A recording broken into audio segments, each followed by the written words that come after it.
দেখতে পাচ্ছেন না কত এটা ঠিক করে দিই। এটা কি ঠিক আছে? সমস্যা নেই, না, না, এই জিনিসটা ভালো লাগবে না। একটা বার না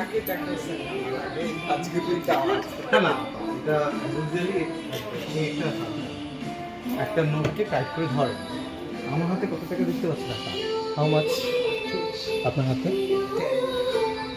আমরা জানি তো ৭২-এর সংবিধানে ৪টা মূলনীতি কী কী ছিল আপা? বলেন তো আমাকে।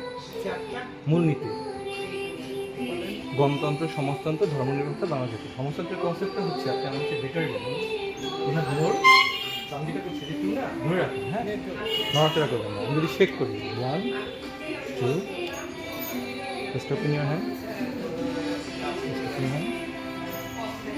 তুমি ওগুলি বাদ দিয়ে পডকাস্ট বাদ দিয়ে এগুলি শিখে নাও। সময় লাগবে। তাও ভালো